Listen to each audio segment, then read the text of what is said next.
तौर पर 2024 का लोकसभा चुनाव अब अपने चरम पर आ चुका है। पहले चरण का मतदान हो चुका है, अब दूसरे चरण में बहुत तेजी से यहाँ पार्टी अपने गठजोड़ और प्रचार में जुटी हुई है।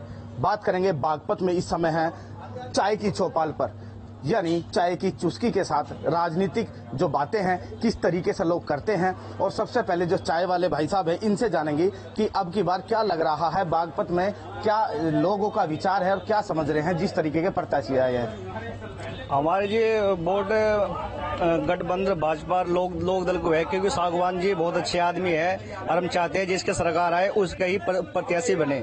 अच्छा, हाँ, और काम अच्छा होगा, अच्छा काम होगा। तो कुछ लोग यहाँ बैठे हैं, भारी संख्या में लोग हैं, चाय पर वो अक्सर चर्चा करते हैं। इनसे जानेंगे, इनसे पूछेंगे कि आखिर इनका मत क्या है और अब की बार क्या समझते हैं, क्या बदलाव होगा। क्या नाम है जी आपका? मनीष गर्ग। मनीष जी, व्यापारी वर्ग की अगर बात करें, जैसे बागपत में अगर एक बस अड्डा तक नहीं है, जिले बना कितने दिन हो गए, क्या कहोगे इस चीज को लेकर? कुछ नहीं, बन जाएगा धीरे धीरे मोदी सरकार में।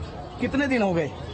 समय काफी हो गया, मांग है, चल रहा है, कार्यवाही चल रही है उस पर, उसकी कोई दिक्कत नहीं है ना, कोई इशू है चुनाव में। अच्छा, हाँ, और जयंत का चौधरी से लोकदल से भाजपा का गठबंधन हुआ है तो उन्हीं के साथ रहेंगे, व्यापारी वर्ग सब उन्हीं के साथ है। व्यापारी वर्ग उनके साथ है, लेकिन सवाल तो ये उठता है जिस तरीके से हरियाणा एक बराबर का राज्य है, वहाँ जीएसटी और उसकी बात करें टैक्स की, और यहाँ यूपी में कितना अंतर समझते हैं? देखिए, अंतर की बात तो आप हरियाणा उत्तर प्रदेश को इसी से लगा सकते हैं, जमीन आसमान का अंतर है। देखिए, जनसंख्या, पॉपुलेशन और आप लगाओगे तो हरियाणा जो है यूपी के सामने बहुत नीचे स्तर तक है। यूपी बहुत बड़ा राज्य है, और जैसे भाई साहब ने कहा बस अड्डे का और विकास का, तो बागपत में जो है जब से योगी सरकार आई है उत्तर प्रदेश में जो है। अच्छा, आपसे जानना चाहेंगे, आप युवा भी हैं, विपक्ष हमेशा कहता है कि रोजगार नहीं है, इसको लेकर क्या कहोगे? देखो, विपक्ष का काम है मुद्दे उठाना, और वो मुद्दा सही है गलत है उसको जनता देखती है। इन्होंने कहा है कि जैसे मतलब रोजगार नहीं है, रोजगार क्यों नहीं है? जो आदमी पढ़ता है, जो काबिलियत होती है, वो रोजगार लेता है। आप कल का रिजल्ट देखिए, कितने लोग आईएएस के इम्तिहान में पास हुए हैं, पर जो पढ़ता है उसके लिए रोजगार की कोई कमी नहीं है, ये खाली जुमला है। अभी आप देखें जिस तरीके से अभी पिछली सरकारों में घपले होते थे वो इस सरकार में नहीं है। यूपी पुलिस की जो भर्ती में पेपर आउट हुआ था उसमें तुरंत कार्रवाई हुई और सारे जो अपराधी थे वो जेल के अंदर है। आपसे जानना चाहेंगे सर, जिस तरीके से आज से एक दशक पहले बागपत की क्या स्थिति थी, आज की क्या है, और क्या मुद्दे होंगे अगर जो सरकार है वो क्या किस तरीके से देखते हैं, या आपके क्या मुद्दे हैं, जनता क्या समझती है? भाई साहब, हम तो आपसे इतना कहना चाहेंगे कि पहले स्थिति बड़ी भयंकर थी, अपराध था, अपराध मुक्त प्रदेश है, विकास हर तरीके से हो रहा है, चाहे रोड का निर्माण ले लो, कंस्ट्रक्शन में ले लो, किसी भी क्षेत्र में चले जाओ, मोदी जी ने कोई कमी नहीं छोड़ी, इसलिए इस बार 400 पार है। भाई साहब, क्या कहोगे जिस तरीके से भाई साहब कह रहे, क्या वाकई में यहाँ बागपत की बात करें तो कोई मुद्दे ही नहीं है? मुद्दे सबसे पहले तो मुद्दा आया है बेरोजगारी का, लोग बेरोजगार बहुत हैं, समझिए। सबसे पहला मुद्दा बेरोजगारी पे, ये बेरोजगारी पे बात नहीं करते, ना शिक्षा पे बात करते, ना स्वास्थ्य पे बात करते। आज गोल्ड जो है 73-74 हजार रूपये तोला है, यानी 10 ग्राम, तोला भी नहीं है। इकोनॉमी पे बात नहीं करते, ये डॉलर कितना का हो गया कोई बात नहीं करते। विकास तो पागल हो रहा, विकास तो कहाँ है, हमें दिखाई इनका जो विकास जो है ना, एक ये जुमला है, ये 400 पार 200 ही पार कर लियो यो। चाचा मोदी जो 200 पार कर लियो, हम भी बता देंगे, आप भी यही और हम भी यही हैं।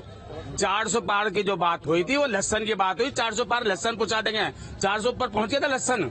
तो सब जिस तरीके से आपने देखा है, बहुत सरकारें देखी है, आप जहाँ तक समझते हैं आरएलडी के बहुत पुराने कार्यकर्ता है, आज आरएलडी और बीजेपी का गठबंधन हुआ है, इसको लेकर सबसे पहले जानेंगे कि आखिर क्या कारण था जो गठबंधन किया गया है बीजेपी से?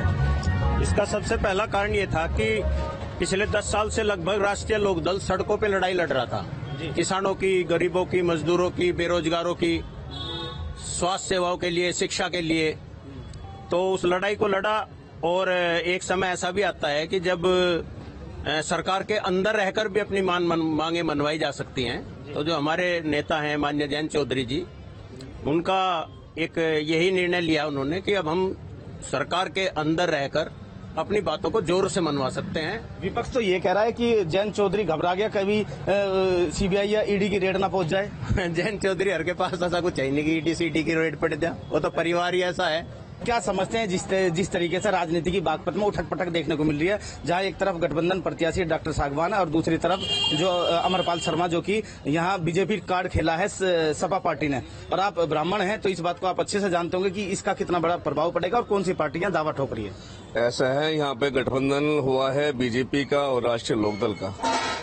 मैं पंडित हूँ, ब्राह्मण हूँ, हम सब जो है बीजेपी के साथ हैं, पहले भी बीजेपी के साथ थे, आज भी बीजेपी के साथ है। मुश्किल से जो 10% लोग जो इधर उधर हो जाते हैं, वो कोई बड़ी बात नहीं होती, वो हर चुनाव में होते हैं, उसकी कोई बात नहीं होती, वो तो जो चलता ही रहता है। तो इसमें जो है जब से जो है हमारे जो योगी जी मुख्यमंत्री बने हैं, प्रदेश जो है अपराध मुक्त हो गया है।